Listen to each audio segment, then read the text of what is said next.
What's up, Boost Junkies? Eddie Rocksteady of Comp Turbo Technology here. We are at PRI in Indianapolis, Indiana, 2026, and I'm going to accompany 2025. 2025. You're right.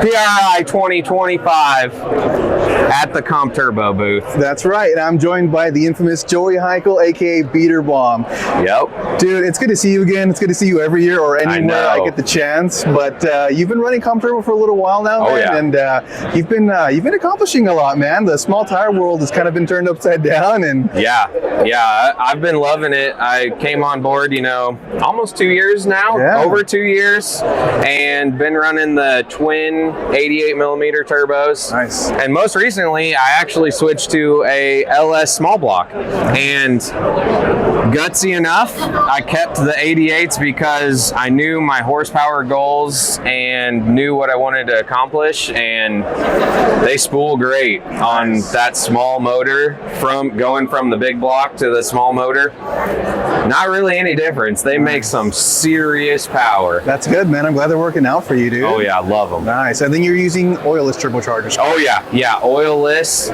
I absolutely love that too. Less oil loss. Your motor the oil pump can only make so much oil pressure, and that calibrated leak feeding the turbos would be a leak basically. Right. So going to the oilless, I gained a bunch of oil pressure, and the turbos don't heat up that oil. That is, your engine's the number one thing. Exactly. So exactly, absolutely. Yeah, the oilless has been working out great. A few pumps every once in a while, and nice. Rock solid, absolutely. Awesome. I'm glad to hear, man. So just to kind of give a little bit of a little insight to people who might still be a little curious about oilless, we get asked quite regularly how often we recommend servicing them, and it really depends on use case and such, right?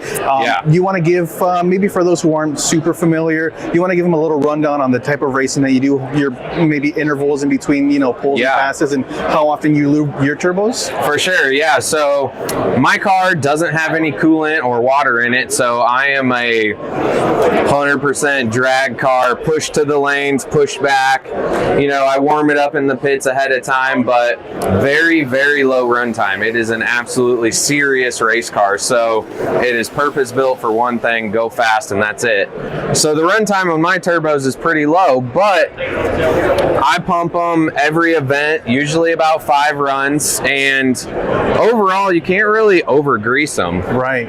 The excess is just going to go out the exhaust, and no harm, no foul. Absolutely. But that's the ritual that I use, and I've been on the same set of turbos for quite a while now with zero problems, zero shaft play. They still make excellent power. Nice. And besides going through some tubes of grease, that's about all I've done. Yeah, and you know what? That's really what I really try to preface with a lot of people, is that there's really no harm in overgreasing. In fact, it's really difficult to overgrease. The harm is in undergreasing, right? Oh, so, yeah. Dude, just keep them lubricated and they can go forever. A lot of people ask us, how long do the turbochargers last? And honestly, it could be indefinite. I haven't found the end yet. As long as you keep up with regular maintenance and you lubricate them often enough, their lifespan could be indefinite. You don't have to worry about, with a conventional oil lubricated turbo, there's always material in the fluid, whether it's piston ring material or bearing material. Right. All of that's going to degrade to the turbo and open up your clearances. It'll eventually, leak and smoke. Everyone's faced that. But with an oilless turbo, keep it lubricated, take care of it, and it'll take care of you. Oh yeah. And I'm a firm believer in, take care of your stuff, and it does good. And I feel like I am pushing those turbos really hard too.